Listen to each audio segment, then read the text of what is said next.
저는 그날 그냥 조용히 밥 한 끼 먹고 내려가려 했습니다. 손자 생일이라고 해서 몇만 원이라도 넣은 봉투 하나 챙겨 들고 올라간 건데요. 그게 이렇게 될 줄은 정말 꿈에도 몰랐습니다. 지훈이는 말끝마다 날카로웠습니다. 어머님, 손 씻으셨어요? 과자도 손으로 만지지 마세요. 수연이 아토피 있어요. 아들 녀석은 또 어디 갔는지 보이지도 않고 방 안에서 계속 노트북만 두드리는 소리만 들렸습니다. 그렇게 저녁이 지나고 설거지까지 다 마치고 앉아 있는데 지훈이가 갑자기 표정을 싹 바꾸며 제 앞에 다가오는 겁니다. 어머님, 오늘 혹시 성현이 방에 들어가셨어요?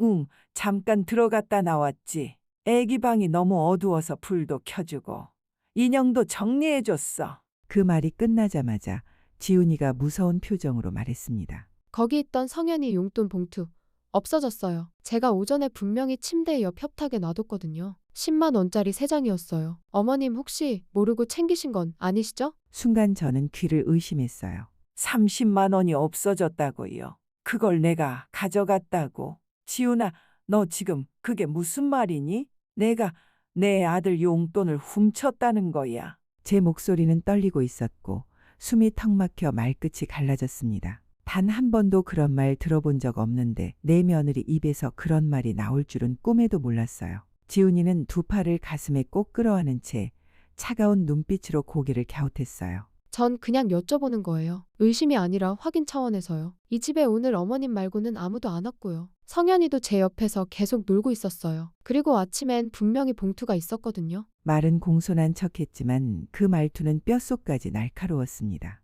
도둑은 아니시죠? 라는 말이 목구멍 끝까지 나와 있는 사람처럼 말이에요. 저는 아무 말도 할 수 없었어요. 그냥 멍하게 그의 얼굴만 쳐다봤죠. 왜냐하면 그 눈빛이요. 그 눈빛이 저를 완전히 부숴놨어요. 그건 단순한 의심이 아니었어요. 확신, 경계, 혐오까지 섞인 사람이 사람을 보는 눈빛이 아니었거든요. 마치 쓰레기라도 본 것처럼요. 가슴이 철렁 내려앉는 기분, 그게 바로 이런 거였어요. 뒷골이 싸늘해지면서 손끝이 차가워지더라고요. 내가 언제 이렇게까지 떨어졌나. 내가 도둑 소리를 듣는 날이 올 줄은. 그날 제 자존심은 그렇게 산산조각이 났습니다. 이미 범인을 정해놓고 있는 눈빛이었어요. 지금 말씀하시면 저희끼리 그냥 넘어갈 수 있어요. 그냥 깜빡하고 넣었다든지 착각하셨다든지 뭐 그런 걸로요. 근데 만약 계속 아닌 척하시면 아니라니까. 내가 그런 돈이 왜 필요하겠니? 너무하잖아. 이게 무슨 말도 안 되는 소리야. 말 다 하셨어요? 그럼 어쩔 수 없네요. 제가 어머니 가방 좀 뒤져볼게요. 그러더니 가방을 낚아채더니 뒤지기 시작했습니다. 그 순간 저는 정말이지 제 심장이 멎는 줄 알았습니다. 안녕하세요. 사연의 주인공은 67세 이정임 씨입니다. 오늘은 아들 며느리와 갈등을 이야기해 보려 합니다. 정임 씨는 강릉에서 홀로 살아가고 계셨습니다. 남편은 아들이 6살이던 해에 광산 사고로 세상을 떠났고 그날 이후 정임 씨는 외아들 하나만 바라보며 살아왔습니다. 새벽 3시면 일어나 분식집에서 떡볶이를 끓이고 김밥을 말고 튀김을 부치며 하루하루를 버텨냈죠. 그렇게 모은 돈으로 아들의 대학 등록금도 내고 결혼할 때는 예식 비용에 신혼여행비까지 전부 정임 씨가 감당했습니다. 심지어 작지만 신혼집까지. 명의는 며느리 앞으로 되어 있었지만 정임 씨는 단 한 번도 서운한 티를 낸 적 없었습니다. 내 자식이 편하면 그걸로 된 거지. 그게 정임 씨의 진심이었거든요. 그러던 어느 날 정기 건강검진을 받으러 제천보건소에 들른 정임 씨는 의사의 말 한마디에 심장이 철렁 내려앉고 말았습니다. 어르신, 폐 쪽에서 조금 의심되는 게 보여요. 정확한 건 큰 병원에서 CT 찍어보셔야겠어요. 서울 쪽 병원 예약해 드릴까요? 그날 밤 정임 씨는 한숨도 자지 못했습니다. 별일 아니겠지. 별일 일이 없지. 그렇게 스스로를 다독이면서도 불안은 떨쳐지지 않았죠. 결국 정임 씨는 다음 날 용기를 내어 아들에게 전화를 걸었습니다. 민석야, 엄마 서울 좀 올라가야 할 것 같아. 병원에서 큰 병원으로 가보라고 하네. 혹시 하루만 너희 집에서 묵어도 될까? 전화기 너머로 잠깐 침묵이 흘렀습니다. 아들의 목소리에는 미묘한 망설임이 묻어 있었습니다. 알겠어요. 지훈이한테 말은 해볼게요. 그 순간 정임 씨는 직감적으로 느꼈습니다. 자신이 반가운 손님은 아니라는 걸요. 서울역에서 내려 지하철 2번 갈아타고 겨우겨우 아들 집 앞에 도착했을 때 정임 씨는 숨이 찼습니다. 초인종을 눌렀더니 문이 딸깍 열리며 며느리가 고개만 빼꼼 내밀었습니다. 오셨어요? 들어오세요. 인사도 웃음도 없이 딱 그 말 한마디뿐이었죠. 현관에 들어서자마자 며느리가 말했습니다. 짐은 저 방에 두세요. 슬리퍼 신으시고요.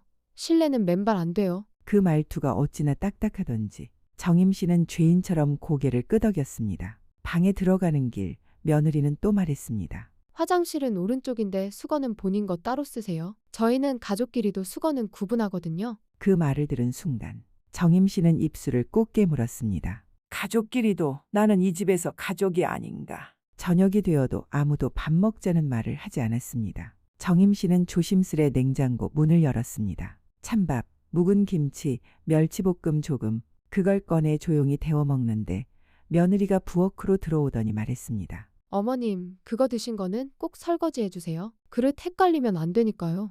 그리고는 더 이상 말도 없이 거실 소파에 털썩 앉아 휴대폰만 들여다봤습니다. 저를 무슨 전염병 환자처럼 취급했습니다. 정임 씨는 말없이 고무장갑을 끼고 그릇 하나, 수저 하나 조심스레 씻으며 혼잣말처럼 중얼거렸습니다. 밥 한 끼 얻어먹는 것도 이렇게 눈치가 보이네. 밤이 되어 방에 누워 있는데 거실에서 아들과 며느리의 목소리가 새어나왔습니다. 당신 엄마 솔직히 나 너무 불편해. 냉장고 열고 수건 막 쓰고 그냥 모텔이라도 잡아드렸어야 했어. 그냥 검진만 하시는 거 맞아? 전염되거나 그런 병 걸리신 거 아니야? 나 너무 찝찝해. 성현이도 어린데 혹시나 온 거나 그런 거 아니겠지? 지훈아, 그냥 하루잖아. 하루라도 싫다니까. 내 공간에 발 들이는 거 자체가 스트레스야. 정임 씨는 이불을 뒤집었었습니다. 그 말이 벼락처럼 가슴에 내려앉았거든요. 나는 이 집에 발도 못 들일 사람인가. 정임 씨는 새벽부터 뒤척였습니다. 심장이 두근거리고 머리는 어지러웠고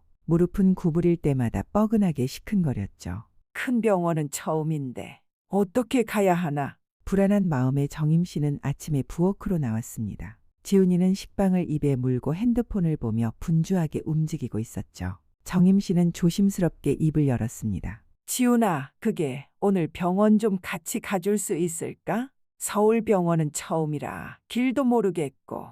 그 순간 지훈이는 딱 시계를 흘겨보더니 입꼬리를 아래로 당기며 말했습니다. 어머님, 저 오늘 친구들이랑 점심 약속 있어요. 길이요? 택시 타고 가면 되잖아요. 요즘 기사님들 다 친절하세요. 그러더니 지갑에서 10,000원짜리 2장을 꺼내 정임 씨 앞에 툭 하고 던지듯 놓았습니다. 이걸로 택시비 쓰세요. 혹시 모자라면 병원에서 민석 씨한테 전화하시고요. 돈이 아니라 마치 시혜라도 베푸는 듯한 그 태도에 정임 씨는 순간 움찔했습니다. 순간적으로 됐다고 말할까 싶었지만 괜히 또 말 꺼냈다간 분위기만 더 싸해질까봐 꼭 참았습니다. 정말 받고 싶지 않았지만 괜히 또 갈등 만들고 싶지 않아서요. 두 손으로 그 돈을 조심스럽게 집어드는 손끝이 떨렸습니다. 그래, 고맙다. 입에서 간신히 뱉은 그 한마디. 하지만 그 말이 떨어지기 무섭게 지훈이는 얼굴을 찌푸리며 한 발짝 물러났습니다. 아, 어머님, 근데 손은 꼭 씻으셨죠? 요즘 감기도 유행이고 민석 씨가 예민해서요. 아무래도 연세도 있으시고 면역력도 떨어지잖아요. 혹시 모르니까요. 그 말에 정임 씨는 얼어붙은 채 손등을 내려다봤습니다. 마치 전염병이라도 옮길까봐 겁을 내는 듯한 말투였습니다. 그녀는 손가락을 꼭 쥔 채 한 발짝 물러났지만 지훈이는 아랑곳하지 않고 말을 이었습니다. 그리고 나가기 전에요. 거실에 먼지가 좀 있어서 물걸레질 좀 부탁드려요. 그리고 어제 세탁기 돌린 거 수건이랑 속옷 베란다에 널어주시면 되고요. 화장실도 간 김에 같이 부탁드릴게요. 저녁에 민석 씨 올 땐 좀 깔끔해야 하니까요. 그 말에 정임 씨는 가슴이 쿵 내려앉는 느낌이었습니다. 몸이 아프다고 했던 말을 대체 이 아이는 귓등으로도 듣지 못했단 말인가요? 내가 도우미도 아니고 병원 가는 날 아픈 사람한테 저런 부탁을 할 수가 있나.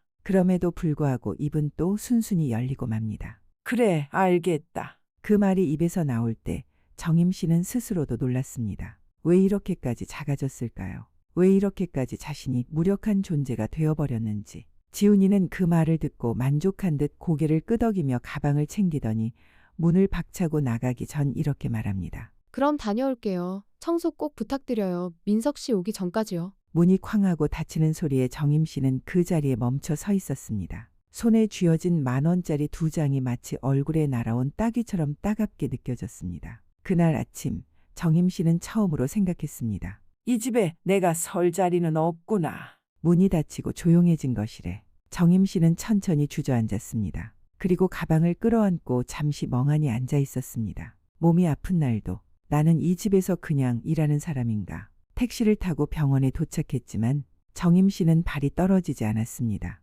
병원 이름조차 낯설었고 어디로 가야 하는지도 몰랐죠. 접수 창구 앞에서 헤매다가 몇 번이고 줄을 잘못 서고 서류도 제대로 못 내밀어 직원한테 핀잔도 들었습니다. 아휴, 어르신 이건 2번 창구에 가셔야죠. 이렇게 들고 계시면 저희도 곤란해요. 머리가 어지러웠습니다. 숨도 가빠졌고 허리가 휘청했죠. 결국 검사 대기 중 벽에 기대앉다가 순간 눈앞이 하얘졌습니다. 몸이 휘청하며 의자에 주저앉는 순간 간호사가 다가와 말했습니다. 괜찮으세요? 얼굴이 안 좋으신데 보호자 없으세요? 정임 씨는 고개를 저었습니다. 아니요, 그냥 혼자요. 병원에서 몇 시간 진료를 받고 다시 택시를 타고 돌아오는 길.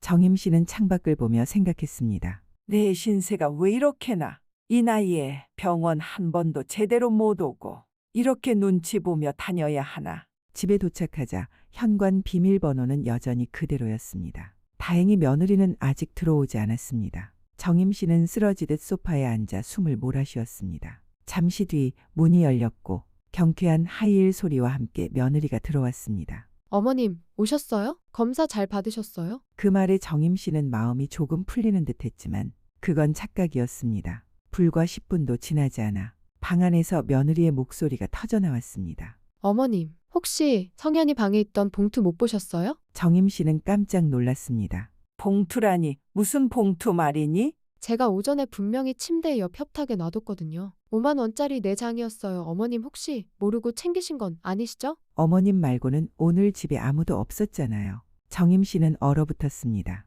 난 성현이 방에 들어가긴 했지만 정리만 해주고 나왔어. 봉투 같은 건 본 적도 없고 그러자 며느리는 정색하며 말했습니다. 저 그냥 물어본 거예요. 근데 너무 민감하게 반응하시네요? 그 말은 누가 봐도 의심하고 있다는 뜻이었습니다. 정임 씨는 두 손을 덜덜 떨며 말했습니다. 지훈아, 너 지금 나를 도둑으로 의심하는 거니? 아니요.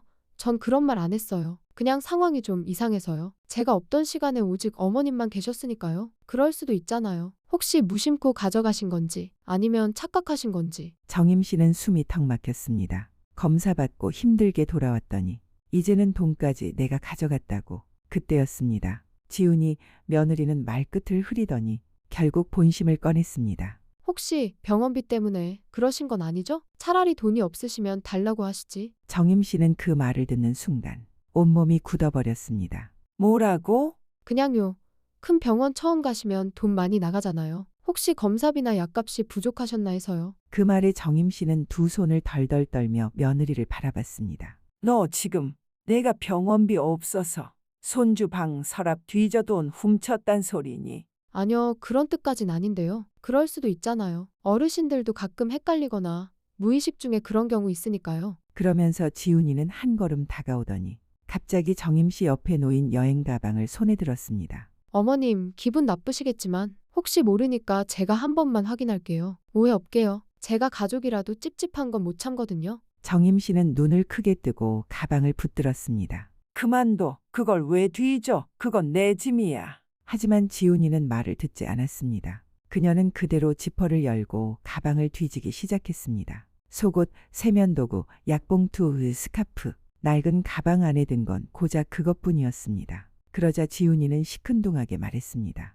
없네요. 제가 착각했나 봐요. 정임 씨는 얼어붙은 얼굴로 멍하니 그 모습을 바라보다 천천히 입을 열었습니다. 그래, 그렇게까지 해야겠니? 내 시어머니 가방까지 열어보는구나. 내가 여기서 얼마나 초라한 사람인지. 오늘 처음 알겠다. 정임 씨의 목소리는 갈라졌고 입술은 말라붙은 채 떨려 있었습니다. 그동안 꾹꾹 눌러왔던 자존심이 그 순간 와르르 무너져 내렸습니다. 그때 민석이가 거실 안쪽에서 슬리퍼를 끌며 마치 방청객처럼 무심히 끼어들었습니다. 엄마, 지훈이도 그냥 혹시 몰라서 그런 거잖아. 그렇게까지 받아들이지 마. 그 말에 정임 씨는 고개를 천천히 돌려 아들을 바라봤습니다. 눈빛에는 놀라움과 실망 그리고 끝내 말하지 못했던 수많은 감정이 뒤섞여 있었습니다. 그래, 내 와이프가 내 가방 뒤질 동안 넌 거기 서서 뭐 했니? 그게 엄마냐? 그게 가족이냐? 하지만 민석은 눈을 피한 채 침묵만 흘렸습니다. 지훈이는 그 틈을 놓치지 않고 한술 더 떠서 말했습니다. 어머님이 그렇게까지 흥분하시니까 오히려 더 오해받는 거예요. 가만히 계시면 됐을 걸 왜 굳이 그렇게. 정임 씨는 그 말을 듣고 입을 꼭 다물었습니다. 참았던 눈물이 핑 돌았지만 고개를 숙여 억지로 삼켰습니다. 그래, 나는 이 집에서 도둑 취급받는 시어머니일 뿐이구나. 그 순간 민석이 입을 열었습니다. 엄마, 근데 진짜로 안 가져가신 거 맞죠?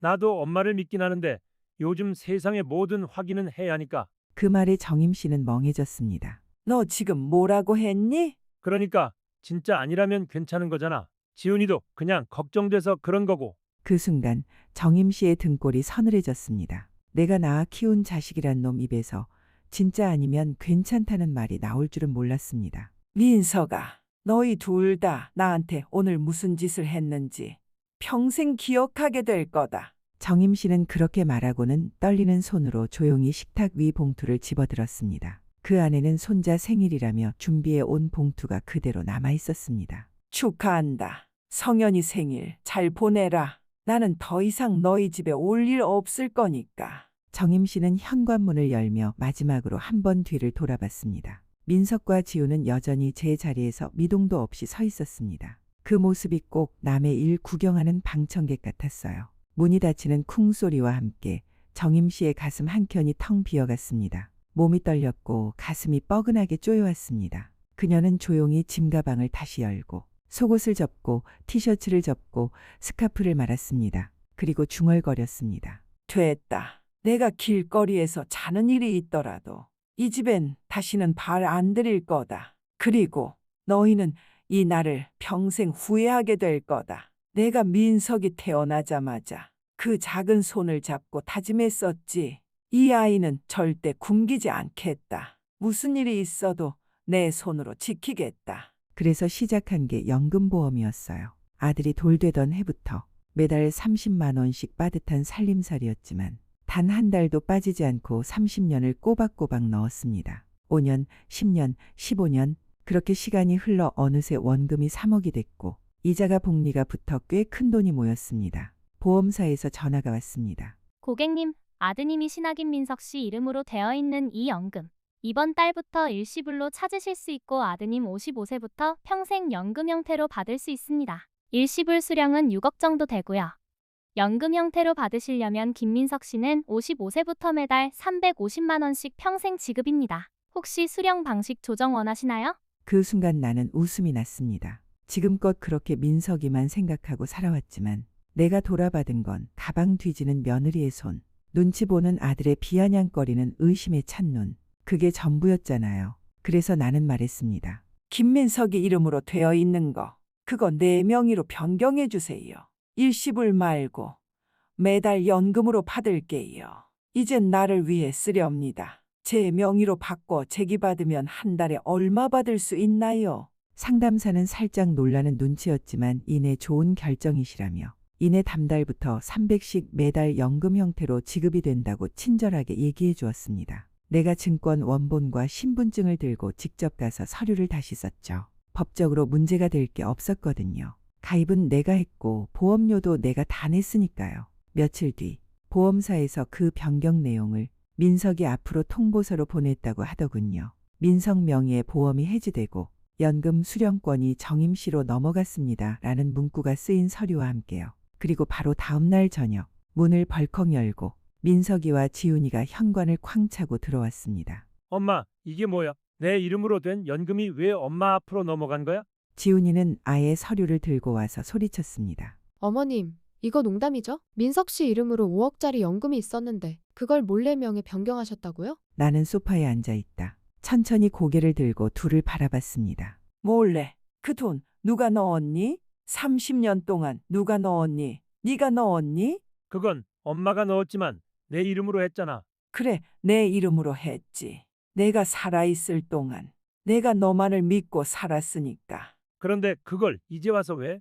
나는 단호하게 말했습니다. 너희가 내 손을 의심하고 내 마음을 밟았던 그날 나는 내 이름을 지워버리기로 했어. 지훈아, 내가 내 가방 열던 그 손으로 내가 평생 모은 돈을 건드릴 자격이 있니? 민석은 말을 잇지 못했고 지훈이는 얼굴을 붉히며 말했습니다. 그럼 앞으로 엄마가 매달 연금으로 받는다는 거예요? 한 번에 찾으면 우리 대출 갚을 수 있는데. 그럼 더 안 되겠구나. 연금은 더더욱 나눠서 써야겠다. 너희 손에 한 푼도 안 들어가게. 나는 자리에서 일어났습니다. 이제 알겠니? 내가 너희한테 준 건 사랑이었지만 너희가 나한테 준 건 거래였다. 그날 밤 나는 침대에 누워 보험사에서 온 연금 수령 첫 달 내역을 확인하며 소리 없는 미소를 지었습니다. 내 이름 석자로 받은 첫 돈. 그 돈으로 나는 내 인생을 처음으로 나를 위해 쓰기 시작했습니다. 며칠 뒤 정임 씨는 집에서 조용히 아침을 준비하고 있었습니다. 고요한 주방, 창밖의 바람소리. 그때 핸드폰이 울렸습니다. 여보세요? 네, 고객님, 삼성병원입니다. 지난번 검사 결과 나와서 안내드리려고요. 염려하셨던 부분은 심각한 건 아니고요. 양성무룩이에요. 염증이 좀 심하셔서 악성종양처럼 보이신 거예요. 약만 조금 드시면 괜찮아지실 겁니다. 정임 씨는 핸드폰을 든 채 한참을 말이 없었습니다. 그렇군요. 감사합니다. 정말 다행이네요. 전화를 끊고 정임 씨는 거실 소파에 천천히 앉았습니다. 아무 일도 아니었던 걸로 그토록 겁내며 찾아간 병원. 쓰러질 뻔하고도 보호자 하나 없이 받은 진료 결과가 다행히 무록이라니. 하지만 결과의 기쁨은 잠시였고 가슴이 아픈 건 그 결과보다 그 하루를 함께해 줄 단 한 사람도 없었다는 사실이었습니다. 정임 씨는 고개를 들었습니다. 그래. 이제 정말 나를 위해 살아야겠어. 그 순간 결심은 더 강해졌습니다. 내가 죽는 날까지 이제 남은 시간은 누구도 아닌 나 자신을 위해 쓰겠다는. 정임 씨는 통장에 입금된 300만 원으로 오랜만에 예쁜 스카프와 아주 예쁜 1인용 식기 세트를 샀습니다. 그리고 나를 위한 요리를 준비했습니다.